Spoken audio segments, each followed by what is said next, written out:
Hola, ¿me están escuchando? ¿Me pone? Hola, profe. Hola, ¿qué tal? ¿Cómo les va? Me preocupaba porque no podía conectar el micrófono. Ahí no se le ve la cámara, pero sí se escucha. Bien, ahora nos vemos bien. La cámara, no se ve la cámara. Bueno, no se ve la cámara. Bueno, hoy hay algún problema, pero no importa. ¿Están viendo ustedes el Power? Sí, se ve el power. Bueno, vamos a hablar hoy de un tema que es muy interesante y que yo se los quiero explicar paso a paso porque es un tema que seguramente ustedes lo van a ver siempre en la profesión y no quiero que lo pasen por alto y que pasen por esta materia sin entenderlo. Es un tema sencillo de entender, pero me tienen que seguir paso a paso porque eh, lo vamos a ver con algunos ejemplos y van a ver ustedes que lo van a poder entender perfectamente bien porque no es nada difícil. Bueno. Vamos a hablar hoy de la petición de herencia. Díganme ustedes cuando hay problemas con el audio, cuando hay problemas con lo que sea. ¿Eh? Así lo vamos a ir resolviendo a esto. Bueno, vamos a hablar hoy de la petición de herencia, vamos a hablar del heredero aparente, vamos a hablar también al final de la responsabilidad que tienen los herederos.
Disculpe, profesora, no se estaría escuchando.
Ahora, mire, ahora la cámara funciona, pero no funciona el micrófono. Ahí está el micrófono. Ah, Se cayó. Ahí se escucha. Cuando cayó el libro le pegó ahí ahora entiendo. Bueno, fíjate, ahí tenés micrófono y cámara. ¿Y ahora dónde? ¿Y ahora? Se escucha. Ahí estás en cosa. Yo no quiero saber.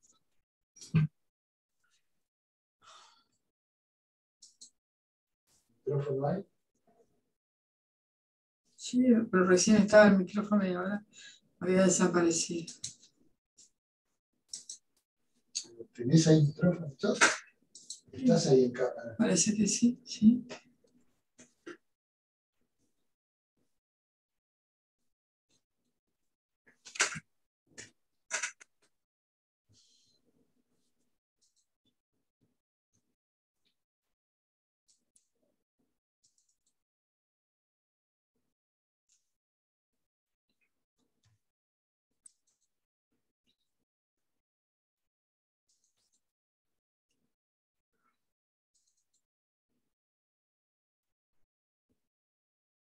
Es una lentitud, ¿no? No se puede creer. Yo no sé, los chicos ya se deben haber ido todos. Bueno, pero fíjate a ver qué pasó. ¿Hay alguno que esté todavía ahí? Sí, doctora. No me contesta nadie. Pero ¿Se escucha? ¿Y cómo voy a saber? ¿Cómo lo voy a saber? Fíjate, mirá, ahí estás en cámara, ahí estás yo. Ellos aparentemente están, pero no me contesta nadie. ¿Y el micrófono está bien? ¿No me escucha, doctora? El micrófono está bien, la cámara. No, pero fíjate, el ¿Profe, se escucha? está tildado, el micrófono. Está bien el micrófono. Abrilo, a ver, haces clic. Está bien. Está bien el micrófono, está bien la cámara. Bueno, está bien todo entonces. Ahí está. ¿Ustedes, hay alguno de ustedes que todavía esté ahí? Sí, profe. ¿Ya? Si entraste porque estás habilitada todavía ahí. Sí, estoy habilitada, pero los alumnos no están. Bueno, Creo que no debe haber nadie quédate. o no me escuchan. Sí, profe, dice, no nos escucha. ¿Y yo por qué no nos escucho? Estamos, pero no nos escucha usted. Bueno, a ver. Ustedes pueden escucharme, me pueden contestar. Bueno, a mí se me acaba de resolver este problema. ¿Quieren que dé la clase ahora? Quiero respetar este tiempo de ustedes y quiero que ustedes me digan, si me están escuchando, arrancamos, ¿sí? Díganme que sí y empezamos. Bueno. Decimos que cuando una persona muere, la herencia se transmite a diferentes personas, que como dijimos al principio, son llamadas a recibir la herencia. El llamamiento es lo que llamamos vocación hereditaria. Es un llamamiento que puede ser la ley o puede ser el testamento. Y en ocasiones, y acá entramos en nuestro tema, se puede producir un conflicto, una disputa, a la hora de determinar quién es el verdadero heredero del causante. ¿Entre qué personas se puede dar esta disputa o este conflicto? Entre personas que alegan o que invocan que son herederas. Y además alegan que tienen un derecho preferente, o sea, mejor que otro, o que tienen un derecho concurrente. Y ahora les voy a explicar bien cómo es este tema. Es muy sencillo, no van a tener ningún problema con este asunto. ¿Qué es la petición de herencia? La petición de herencia es una acción que tiene un heredero para desplazar a otra persona que también invoca su carácter de heredero. O bien para concurrir con este que invoca el carácter de heredero en la sucesión del causante y obtener, por supuesto, la entrega de los bienes. Ahora van a ver ustedes, cuando miremos un ejemplo, cómo lo van a entender porque es sencillo. Bien, el caso es así. Luis era un hombre grande, un hombre mayor, tenía un hermano que se llamaba Manuel. Habían trabajado 40 años juntos en la empresa que Luis había fundado, una empresa metalúrgica. Los dos hermanos eran solteros, no tenían hijos aparentemente. Un día Luis, el dueño de la empresa, murió y entonces su hermano Manuel, convencido de que era el único heredero, inició el proceso sucesorio, obtuvo la declaratoria de herederos a su favor como único heredero. Por supuesto, tomó posesión de la herencia, celebró actos de administración, actos de disposición, vendió bienes. Y más o menos un año después se presenta un joven que tenía 30 años más o menos, 30 años más o menos, se llamaba Marcos. Él vivía en otra provincia, en el sur. Se presenta, formaliza una petición de herencia y dice: yo soy hijo del causante, soy hijo de Luis y tengo un derecho mucho mejor que el de mi tío, porque en realidad yo soy el único heredero. Vean ustedes cuál es la situación. El tío Manuel, el tío de Marcos, el hermano de Luis fallecido,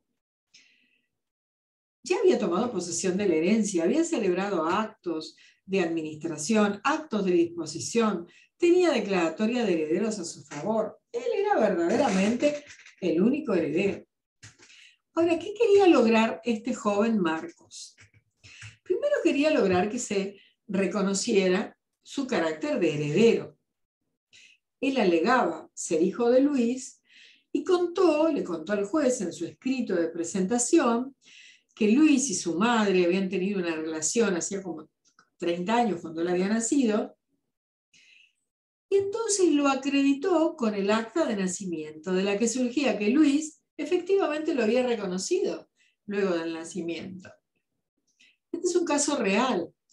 Y realmente Luis le había enviado dinero todos los años, había pagado sus estudios y su hermano Manuel nunca se había enterado de nada. O por lo menos el hermano decía que no lo sabía. ¿Qué quería obtener Marcos?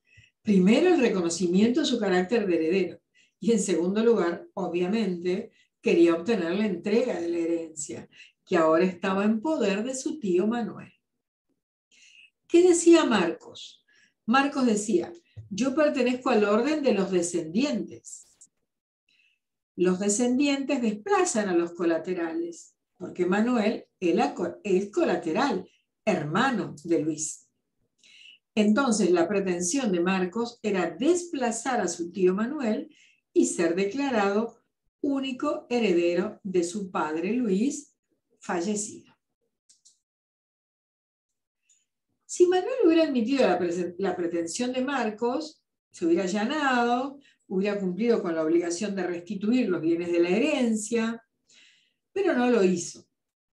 Manuel impugnó todo lo que Marcos presentaba, dijo que era un farsante, que no era cierto que era su hijo, que estaba inventando esta situación, que había, bueno, muchas cosas. Entonces, obviamente, hubo que litigar.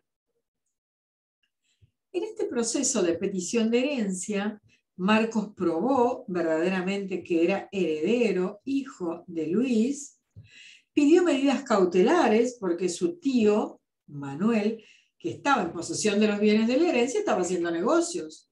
Entonces él pidió medidas cautelares. Pero también obtuvo sentencia a favor en la acción de petición de herencia.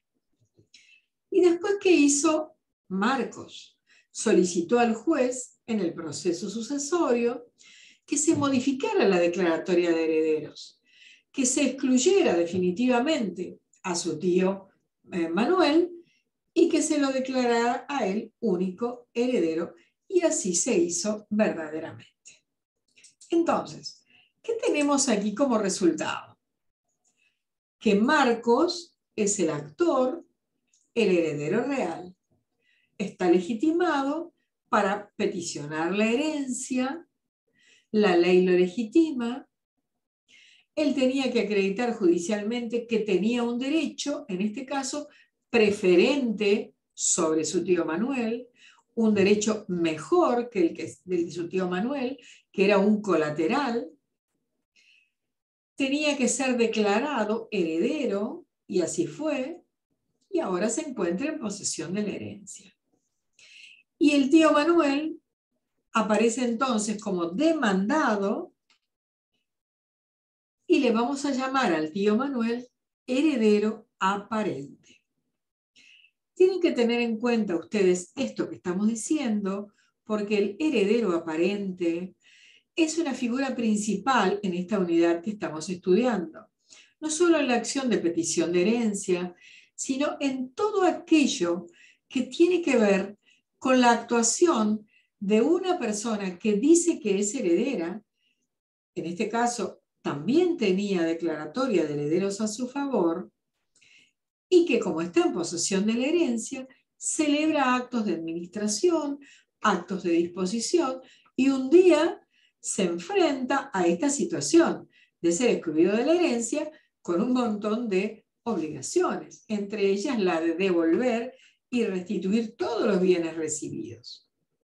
Así que recuerden ustedes este término, heredero real, le vamos a llamar a Marcos, y heredero aparente le vamos a llamar a su tío Manuel. El tío Manuel acá es un heredero aparente de buena fe. Él dice que no conocía que su hermano tenía un hijo, por eso no lo buscó. Manuel dice que siempre pensó que era el único heredero, siempre pensó que su hermano no tenía hijos. Entonces, tenemos bien claro esto. Vamos a ver otro ejemplo diferente. Ustedes ya han estudiado conmigo los órdenes sucesorios. Acá vemos, en el ejemplo anterior, que Marcos pertenece al orden de los descendientes. Estamos dentro de los llamados legitimarios. Marcos tiene como legitimario una porción de la herencia de la que la ley dice que no puede ser privado, y los descendientes excluyen a los colaterales. El tío Manuel pertenece al orden de los colaterales, que son llamados por la ley a recibir la herencia cuando no hay cónyuge, no hay ascendientes y tampoco hay descendientes. Pero aquí vimos que sí hay un descendiente que excluye al tío, que es un colateral. Ejemplo 1 terminado. Pero sí nos sirvió para ver el caso, sí nos sirvió para entrar en tema, y sí nos sirvió para entender quién es un heredero aparente, el tío Manuel, y quién es el heredero real. Vamos a ver el ejemplo 2. Aquí tenemos el caso de Mauricio, que también murió, que tenía un hermano llamado Roque. Roque vive en Paraguay. Y también le suceden a Mauricio los 2 hijos de su hermano Simón, que murió antes que él. Cuando Mauricio murió en Mar del Plata, los sobrinos iniciaron muy rápidamente el juicio sucesorio. Pero, ¿saben? No le avisaron nada al tío Roque, que vivía en Paraguay. Entonces, por esta razón, se apuraron bastante, obtuvieron una declaratoria de herederos, y se encontraban en poder de la herencia. Y después de muchos meses el tío Roque se entera que su hermano había fallecido, viene a Mar del Plata, contrata a un abogado, y entonces se presenta, y ahí toma conocimiento de lo que habían hecho sus sobrinos. No le habían dado aviso de la muerte de su hermano, se habían apurado bastante a iniciar el juicio sucesorio, tenían declaratoria de herederos como únicos herederos y estaban en poder de la herencia, realizando y celebrando actos de administración y también de disposición.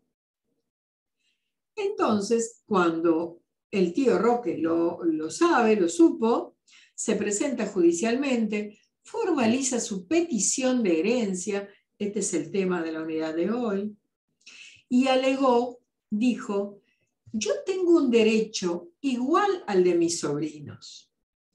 Mis sobrinos hicieron esto porque ellos actúan por representación, por derecho de representación. Mi hermano Mauricio murió, mi hermano Simón murió y dejó a estos dos hijos que son sobrinos del causante, pero yo soy el otro hermano.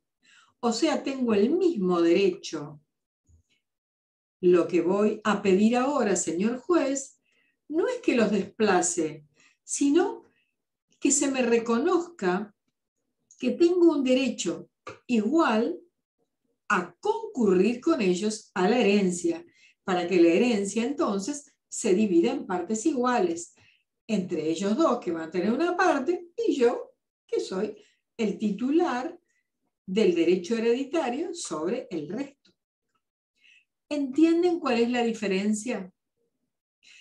La diferencia es que en el primer caso, en el caso que vimos el hijo Marcos desplazó al tío que era colateral. Pero aquí no.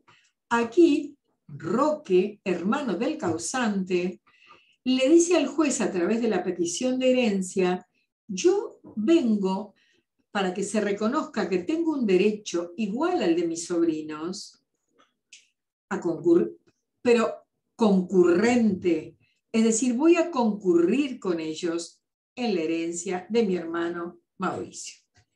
La pretensión era entonces, primero, lograr el reconocimiento del carácter de heredero y, en segundo lugar, la entrega de los bienes de la herencia que le correspondían en la misma proporción que a los sobrinos del causante. ¿Qué entendemos entonces por petición de herencia? Petición de herencia es una acción que le corresponde al heredero. ¿Para qué? Y ahora sí vamos a juntar los dos ejemplos.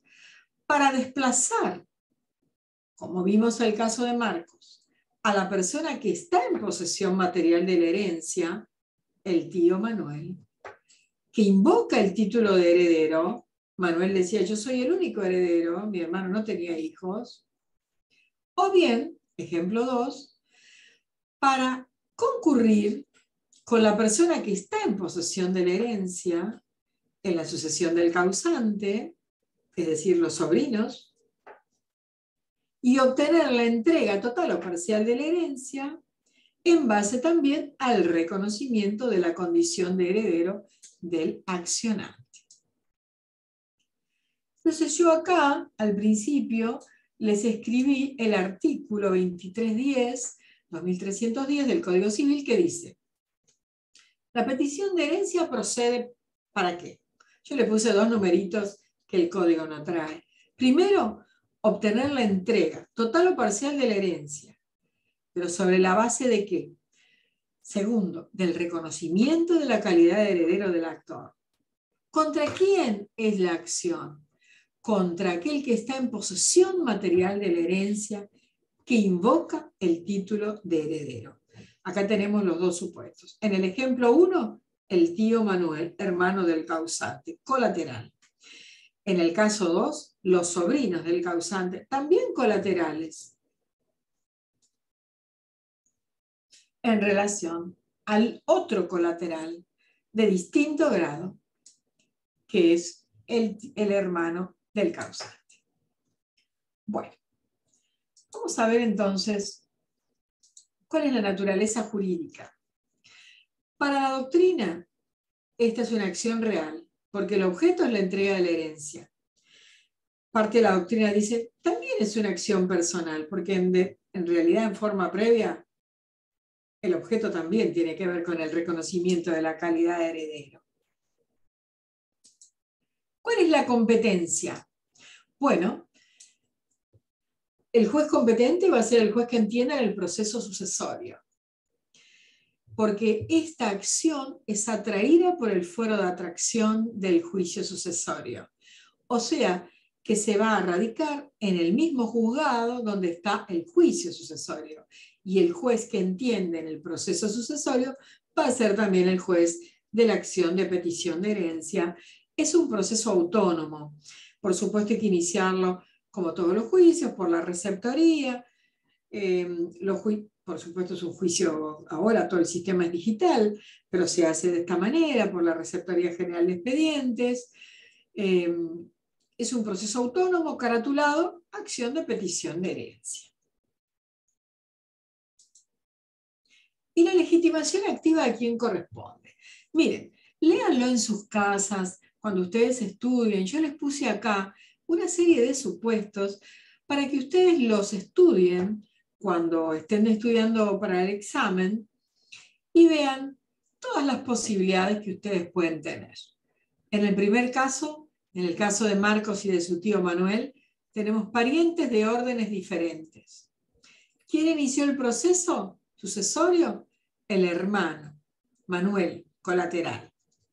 Solicita petición de herencia el hijo, Marcos, un descendiente.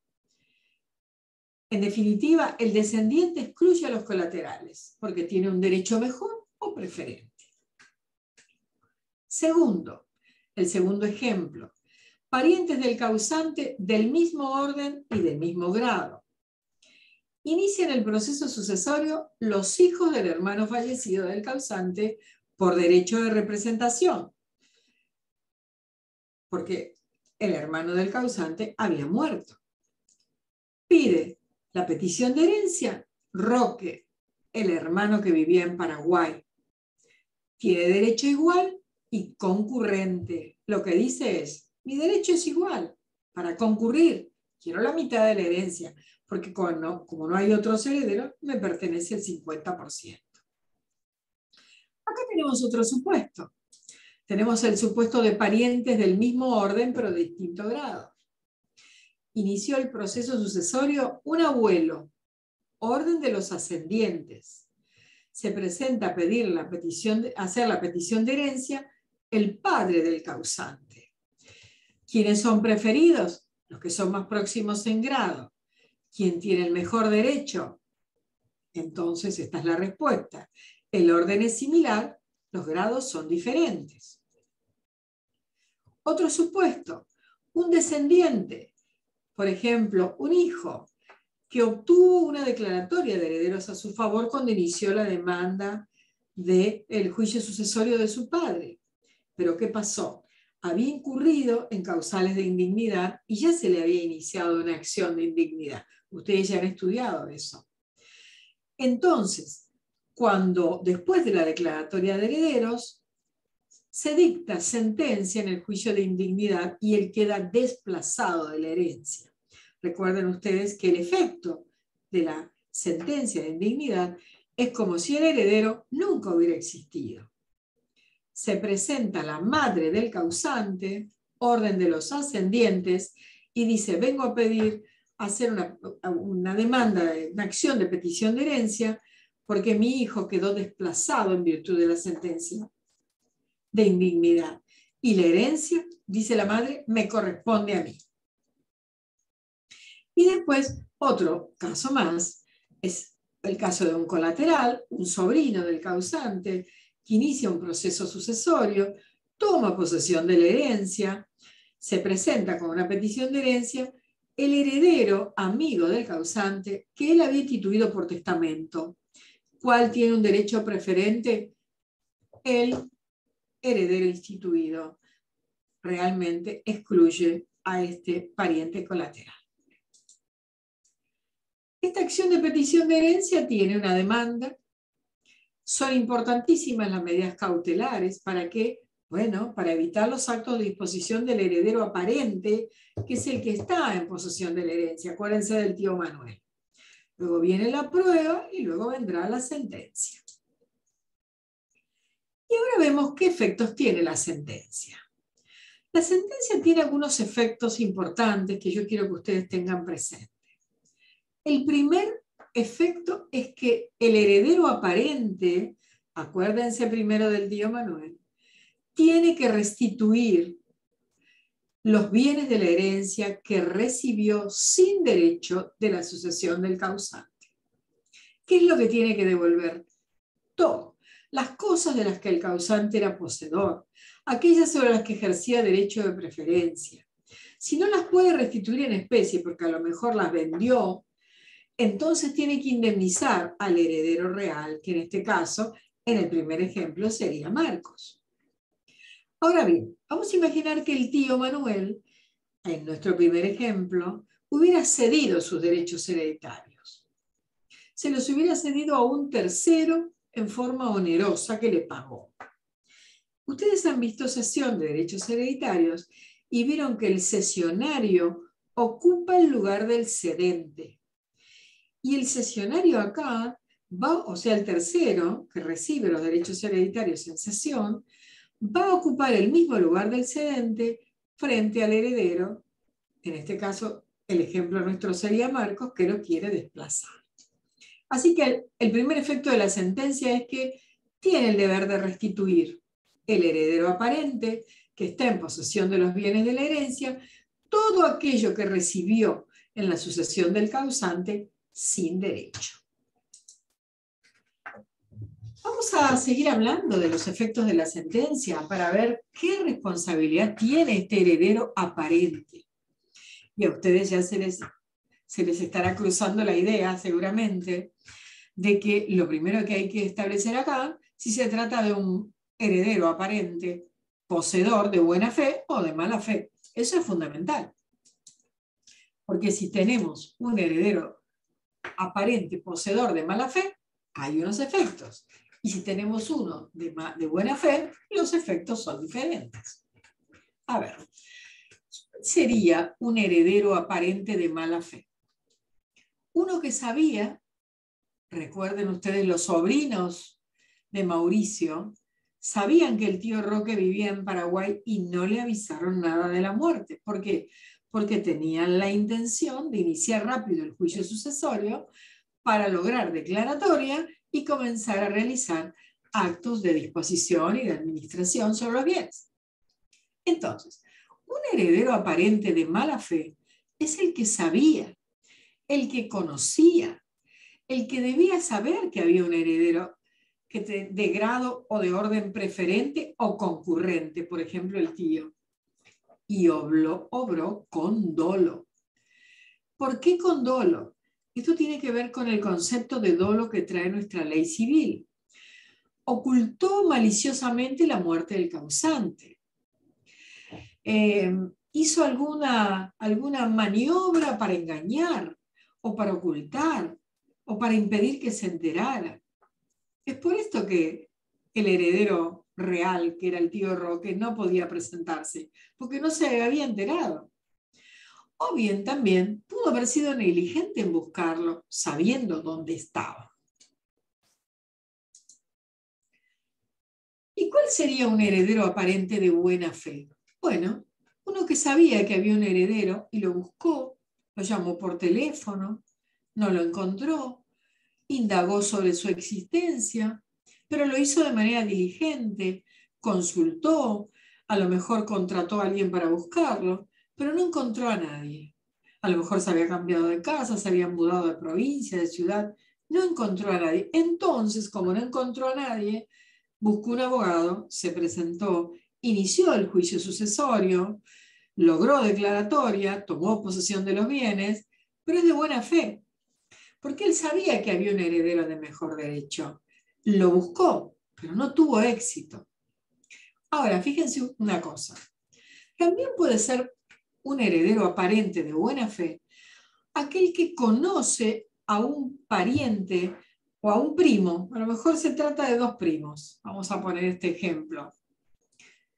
El primo sabe que se murió el causante y que él es heredero. Lo sabe perfectamente. Estuvo en el velatorio. Pero no hace absolutamente nada. Se mantiene con una pasividad total. Entonces, este otro heredero dice, bueno, si aquel no mueve para nada, entonces lo haré yo, porque yo sí tengo interés. Y lo hace. La inacción del otro heredero hace que éste sea poseedor de buena fe, porque aquel sí sabía que era heredero y no hizo absolutamente nada. Entonces, ¿saben ustedes que es diferente el deber de extensión para el poseedor de buena fe que para el poseedor de mala fe con respecto a aquello que debe restituir? Vamos a pensar. Para el de buena fe, ¿qué pasa con los frutos? Bueno, el de buena fe se queda con los frutos percibidos y también se queda con los frutos naturales devengados, no percibidos. Y con los productos no hay vuelta porque siempre deben ser restituidos. En ambos casos, sea de buena o de mala fe, siempre hay que restituirlos. ¿Y qué pasa si la cosa se destruye en forma total o en forma parcial? Bueno, si el heredero aparente es de buena fe, no responde por la destrucción total o parcial de la cosa. La única excepción es que esto le genere un beneficio y en ese caso va a responder hasta el límite del beneficio que recibió. Vamos a imaginar que la cosa se destruyó en forma parcial, pero que le quedó una parte importante, la vendió y entonces recibió dinero. Bueno, va a responder hasta el límite del provecho recibido, dice la ley.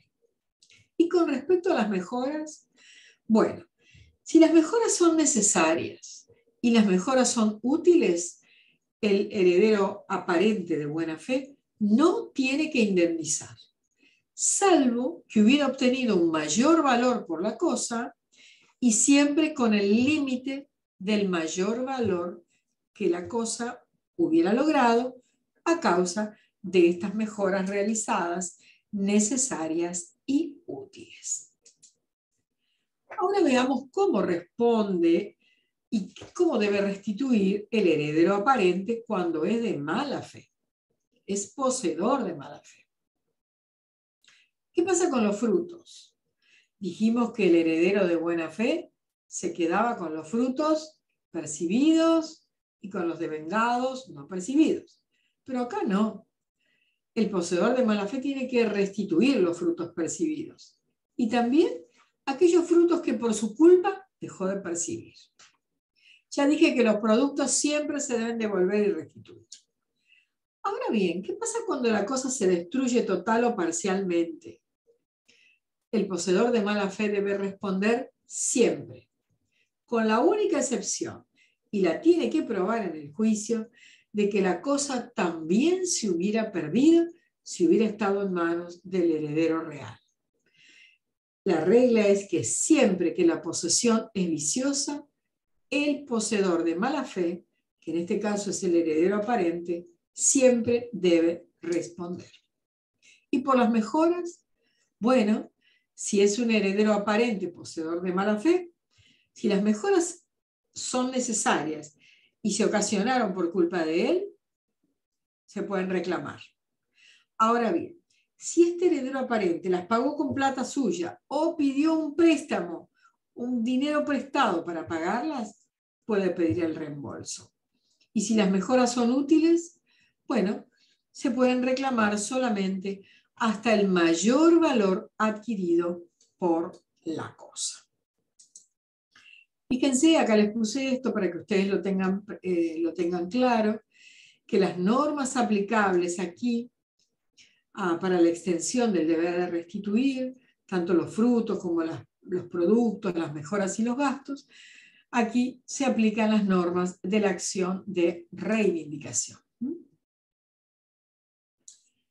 Vamos a ver entonces qué pasa con los actos de administración y de disposición realizados por el heredero aparente. Veamos. Los actos de administración que realiza el heredero aparente, en principio y por regla, son válidos.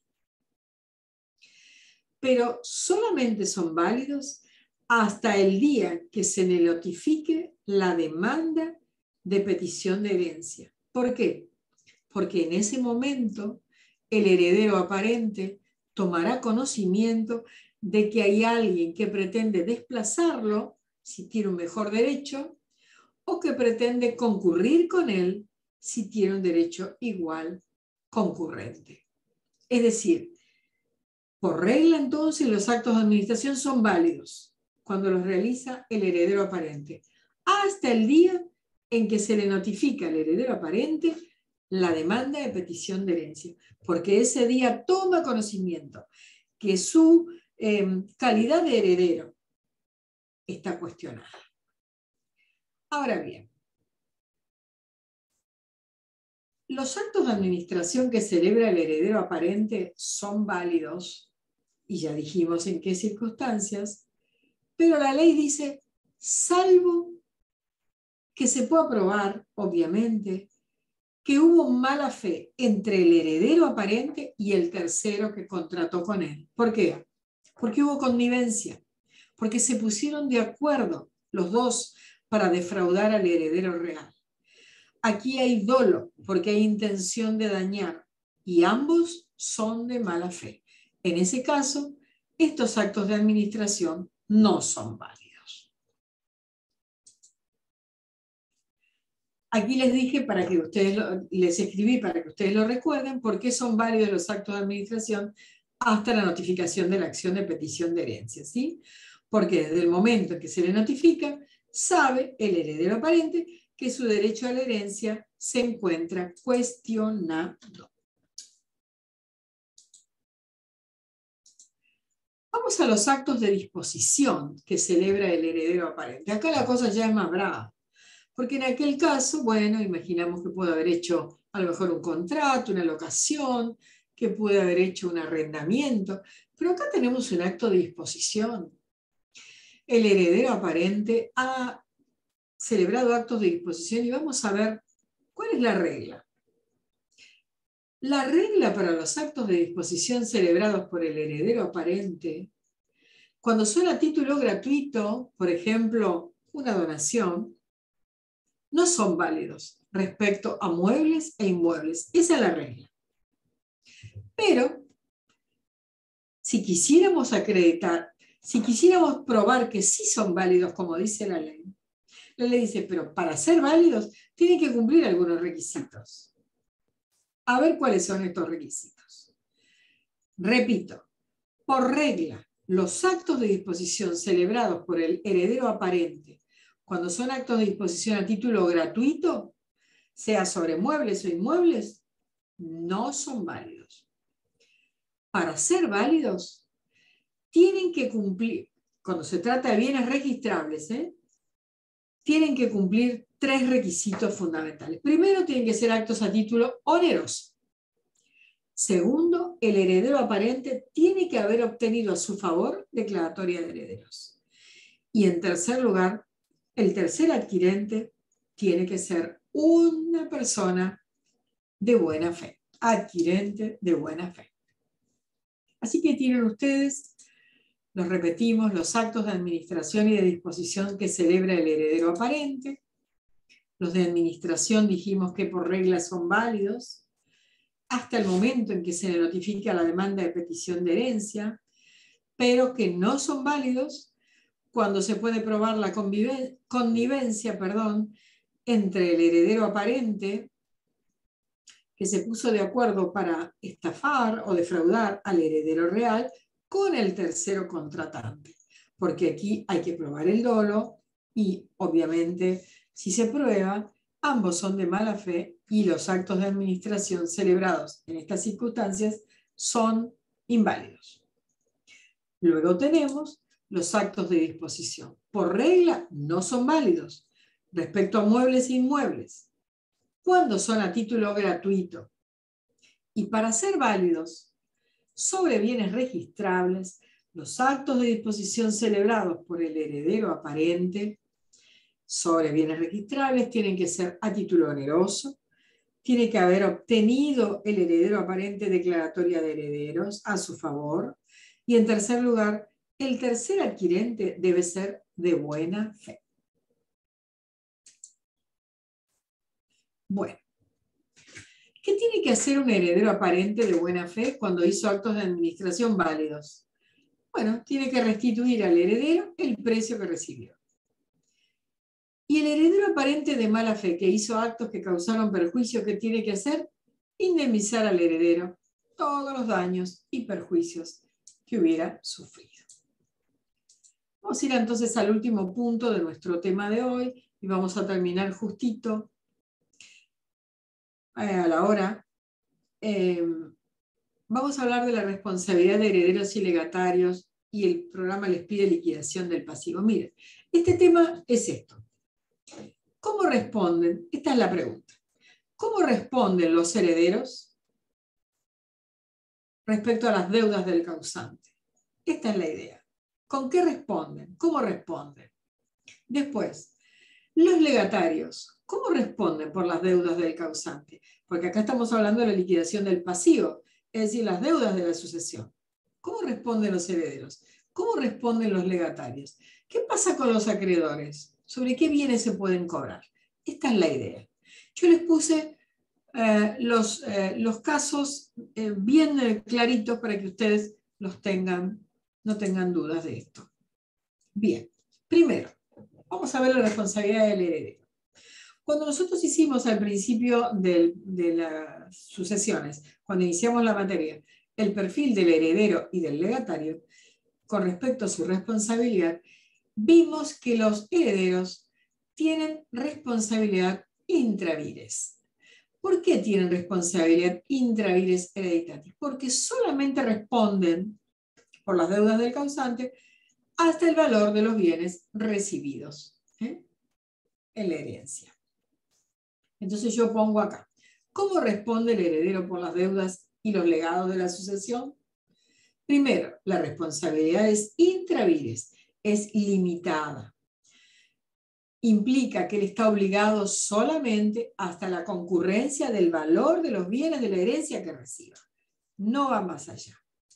Pero, cuidado, hay en el artículo 23-21, cuidado, se los vamos a preguntar en el examen, la responsabilidad del heredero puede ir más allá y transformarse de intravires en ultravires hereditatis. Es decir, que el heredero puede responder con sus propios bienes, con los bienes de su patrimonio personal, por el pago de las deudas del causante y las cargas de la herencia. Y hay 4 supuestos que dice la ley. Son sanciones verdaderamente que la ley establece al heredero que ha actuado de una determinada manera. Vamos a ver cuáles son estos casos. La pregunta es entonces, ¿cuándo responde el heredero con sus propios bienes por las deudas y legados y cargas de la sucesión? Bueno,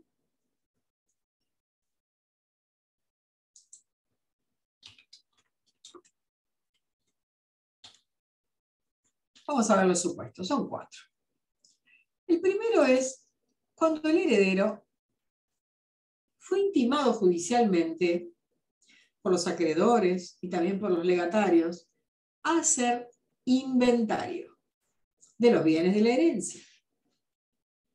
Se presentan los acreedores, se presentan los legatarios y lo intiman a hacer el inventario en el plazo de 3 meses. Recibe la notificación, se cuenta desde el día en que la recibe, pasan los 3 meses y no lo hace. ¿Cuál es la sanción de la ley? Bueno, su responsabilidad se convierte en ultravires. Ahora usted va a responder con sus propios bienes por el pago de las deudas del causante y las cargas de la herencia. O sea que los acreedores pueden ir contra sus propios bienes. Segundo, cuando el heredero oculta bienes de la sucesión, no los incluye en el inventario, pero lo hace de manera dolosa para defraudar a los acreedores. También, este es un supuesto de sanción. Ocultó bienes de la herencia, hay que probarlo por supuesto, omitió incluirlos en el inventario. Tenía 7 casas, puso 1 o puso 2, el resto no las puso. Tercero, exageró el pasivo, inventó deudas más allá de lo real y de lo de la realidad, porque había una cantidad el pasivo era, por ejemplo, de $100.000 y él le puso $1.000.000. ¿Por qué? Bueno, lo hizo en forma dolosa también. Exageró el pasivo sucesorio en forma dolosa. Si esto se puede probar, él tendrá su responsabilidad convertida en ultravires. Va a responder con todo su patrimonio por el pago de las deudas del causante, las cargas de la herencia. Y por último, le va a pasar también lo mismo, porque esto es a título de sanción, cuando él enajena bienes de la sucesión. Porque la única posibilidad que tiene de zafar aquí, disculpen el término, es que el acto fuera conveniente y que a ese dinero que obtuvo, él lo deposite y diga, lo integro a la masa hereditaria. De lo contrario, enajenar bienes de la sucesión también es algo que no está permitido. ¿Qué pasa con los acreedores? ¿Qué pasa con los acreedores del heredero? Miren, cuando un heredero convierte su responsabilidad de intravires a ultravires, la cosa es realmente complicada. En estos supuestos, ¿qué pueden hacer los acreedores del heredero? Piensen ustedes que este señor a quien le pasa esto y es heredero puede haber comprado un auto y a lo mejor lo está debiendo, a lo mejor compró un fondo de comercio y lo está debiendo, tiene sus propios acreedores. Pide un crédito, lo está debiendo. Entonces dice la ley que en estos casos, cuando se convierte su responsabilidad de intravires en ultravires y él responde con todo su patrimonio, los acreedores de este heredero tienen preferencia, tienen prioridad para cobrar con un rango, que ahora les voy a decir cuál es, sobre los bienes del heredero. O sea que los primeros que van a cobrar son los acreedores del heredero, pero fíjense ustedes cuál es el rango, o sea, de preferencia. Primero, van a cobrar aquellos acreedores del causante por créditos nacidos antes del fallecimiento del causante. Van a cobrar primero los acreedores del heredero, van a cobrar antes, con preferencia, antes que los acreedores del causante y los legatarios, por los créditos nacidos antes de la apertura de la sucesión. Y en segundo lugar, van a cobrar a prorrata con los acreedores del causante, aquellos acreedores por créditos posteriores al fallecimiento, es decir, cuando se produjo la apertura de la sucesión. Entonces, primero van a cobrar los acreedores del heredero, antes que ¿quién? Que los acreedores del causante y que los legatarios. ¿Es justo eso? Absolutamente justo. ¿Qué pasa entonces con los legatarios? Tenemos un testamento y tenemos una persona a la que se ha efectuado, el testador le hizo un legado.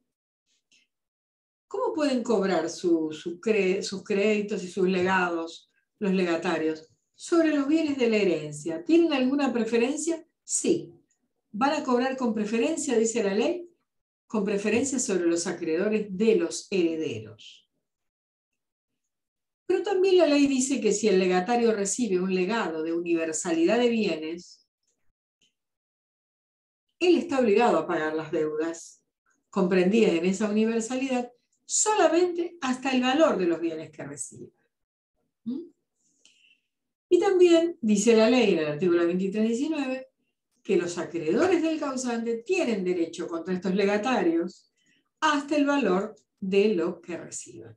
Esta acción solamente la pueden ejercer un año desde el día en que ellos cobraron sus acreencias, sus legados. Bueno. Y finalmente, los acreedores del causante tienen un derecho de preferencia. los acreedores por las deudas del causante. Imagínense una persona que se murió y que acababa de cambiar el auto y que todavía no lo había pagado, tienen derecho a cobrar los créditos sobre los bienes de la herencia antes que los acreedores del heredero. Y también, cuando un legatario o un heredero pagaron una porción de las deudas o legados más allá de la parte que le correspondía, también tienen una acción contra los demás, coherederos o colegatarios, para que se les devuelva, se les reembolse ese excedente justamente hasta el límite que corresponde pagar a cada uno de ellos. Bueno, esta parte por ahí no es la más linda, que a ustedes les va a gustar más, pero de aquí es necesario que ustedes tengan muy claro este asunto de la responsabilidad del heredero, cómo responde, intravires, cuándo responde ultravires, este caso ya lo vieron ustedes seguramente antes, pero ahora está claramente en este tema de la unidad 6, de la unidad 8, perdón. Estos son los casos del 23-21 que los van a tener que saber muy bien porque se los vamos a preguntar. ¿Qué pasa cuando el heredero es intimado judicialmente a hacer inventario y no lo hace en el plazo de 3 meses? Cuando en forma fraudulenta oculta los bienes de la herencia y no los pone en el inventario, cuando exagera el pasivo y lo hace para engañar, y cuando enajena bienes y no integra el dinero que recibió. ¿Y qué pasa con los legatarios? Si deben o no deben pagar las deudas del causante, ¿de qué manera pueden hacerlo? Bueno, les voy a mandar hoy mismo este Power para que ustedes lo tengan. Se los voy a mandar para que no pase ni un minuto más hasta que lo tengan. Léanlo varias veces. Van a ver ustedes que vayan siguiendo los ejemplos que les di, el ejemplo 1 y el ejemplo 2 en la petición de herencia, para que ustedes tengan bien claro el concepto, o sea, el ejemplo, y lo puedan ir aplicando a toda esta teoría, y van a ver que cuando terminen el tema van a tener bien claro cuál es la responsabilidad del heredero aparente, quién es el heredero aparente, y seguramente en el examen podemos hacer un ejemplo, podemos hablar con un ejemplo, preparen un ejemplo para el día del examen si les toca este tema. Entonces podemos decir, voy a dar un ejemplo y voy a explicar. El heredero aparente es Manuel. ¿Por qué? Porque está en posesión de la herencia, tiene declaratoria de herederos, es el tío de Marcos, creía que no había hijos ni herederos, entonces es de buena fe y tiene obligación de restituir esto, esto y esto. ¿Y qué pasa con los actos de administración y de disposición? Bueno, mis queridos, hemos terminado con la clase de hoy. Gracias a Dios que por lo menos hemos podido desarrollar el tema. Yo no quería que ustedes se quedaran sin ver este tema, porque todos los temas son importantes, pero a esta altura no poder dar un tema es una cosa bastante complicada para ustedes, ¿sí? Así les estoy mandando hoy mismo el Power para que lo tengan, léanlo y sobre todo vuelvo a repetirles, estudien ustedes desde los ejemplos, porque el ejemplo aplicado a lo que vinimos viendo y a lo que tienen acá, van a ver que clara les va a resultar la cuestión de la acción de petición de herencia. Algunos se hacen un mundo tratando de estudiar y de aprender artículos de memoria. No es así. Con un caso y con un ejemplo podemos desarrollar perfectamente el tema y esto es lo que vamos a hacer con ustedes el día del examen. Bueno, los saludo, que tengan linda semana. La semana que viene nos vemos si Dios quiere y seguramente vamos a tener otro tema para desarrollar que sea tan lindo como este. Hasta la semana próxima. Gracias. Chau, Viviana, te estoy viendo. Chao. Chao, gracias, doctora. Viviana está escuchando desde su auto. Chao, chao.